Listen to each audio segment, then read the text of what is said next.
Halo teman kece, kalau ngecek video ini, pasti kalian mau tahu lebih lanjut apa yang dimaksud dengan Teorema Pitagoras.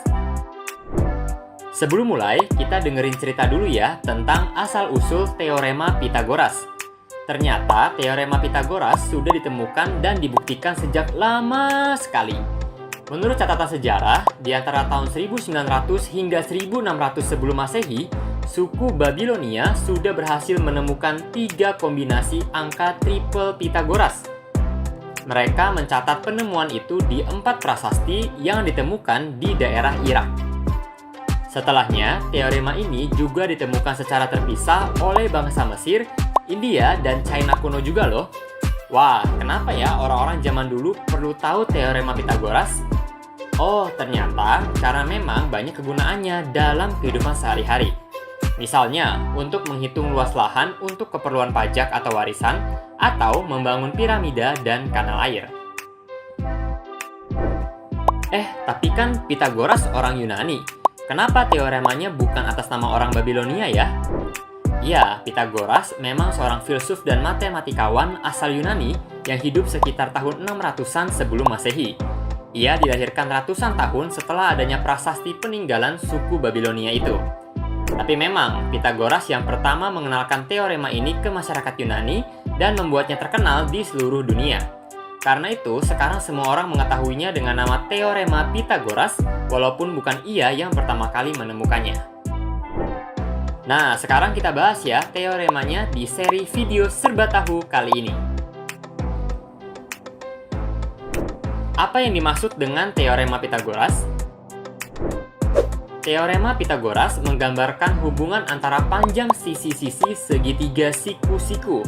Tepatnya, ia adalah suatu aturan matematika yang dapat digunakan untuk menentukan panjang salah satu sisi dari sebuah segitiga siku-siku. Ingat ya, teorema Pitagoras hanya berlaku untuk segitiga siku-siku, yaitu segitiga yang salah satu sudutnya 90 derajat. Teorema Pitagoras menyatakan bahwa dalam suatu segitiga siku-siku, jumlah kuadrat dari sisi-sisi yang saling tegak lurus sama dengan kuadrat dari sisi miringnya. Jika ditulis secara matematis, rumus Pitagoras adalah A kuadrat sama dengan B kuadrat ditambah C kuadrat. A adalah sisi miring yang berada di depan sudut siku-siku, sedangkan B dan C adalah dua sisi lainnya yang tegak lurus. Dari rumus tersebut, kita bisa mendapatkan dua rumus turunannya, yaitu B kuadrat sama dengan A kuadrat dikurang C kuadrat, dan C kuadrat sama dengan A kuadrat dikurang B kuadrat. Bilangan A, B, dan C pada segitiga siku-siku dinamakan sebagai triple Pitagoras. Beberapa triple Pitagoras yang umum digunakan terlihat seperti di tabel ini.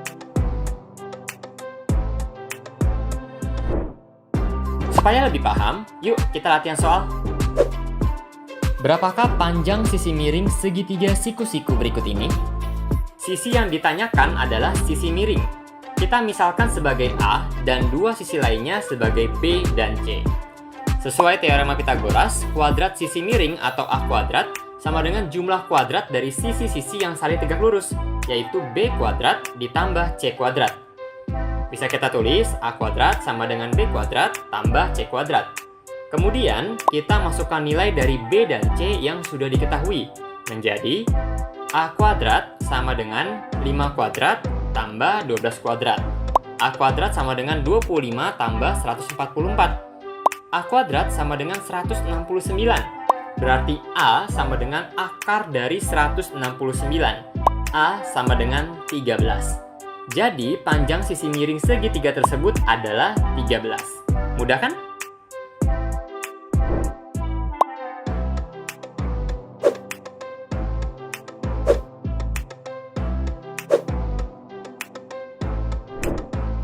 Teorema Pitagoras dapat digunakan untuk menentukan jenis segitiga.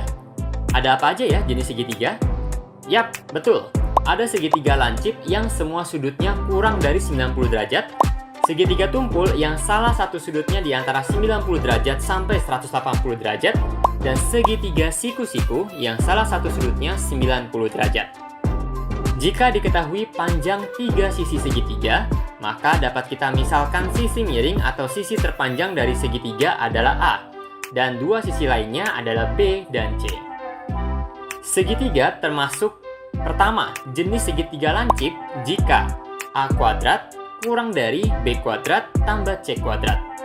Yang kedua, jenis segitiga tumpul jika A kuadrat lebih besar dari B kuadrat tambah C kuadrat. Yang ketiga, jenis segitiga siku-siku jika A kuadrat sama dengan B kuadrat tambah C kuadrat.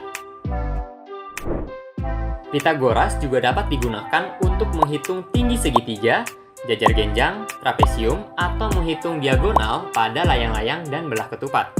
Dengan mengetahui tinggi atau diagonal dari bangun datar tersebut, kita dapat menghitung luas bangun datar. Pitagoras juga digunakan untuk mencari tinggi limas sehingga dapat dihitung volumenya. Pada tingkat SMA, teorema Pitagoras menjadi dasar untuk materi trigonometri. Pitagoras gak hanya digunakan untuk menjawab soal-soal matematika di sekolah loh.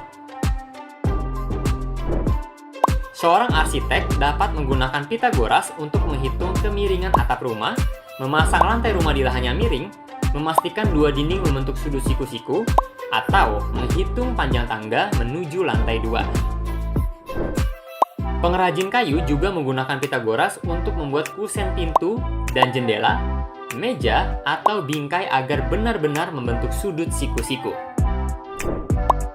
Sebuah kapal laut dapat menentukan jarak terdekat ke suatu wilayah dengan Pitagoras. Hal yang sama juga dapat digunakan untuk navigasi pesawat. Ketinggian gedung dapat dihitung dengan rumus Pitagoras. Dengan cara yang sama, kita juga dapat mengukur tinggi pohon, menara, dan tebing. Wah, ternyata banyak ya kegunaan dari Pitagoras. Sekarang, kamu coba jawab ya di kolom komentar. Lengkapi bilangan triple Pitagoras ini. 3, 4, nah selanjutnya apa nih? A5, B6, C7, D8. Supaya rumus Pitagoras makin nempel dan gak cepat lupa, yuk perbanyak latihan soal di website kejarcita.id. Atau bisa juga melalui aplikasi Kejar Cita yang bisa kamu download di Play Store. Kejar Cita, kejar ilmu, raih cita.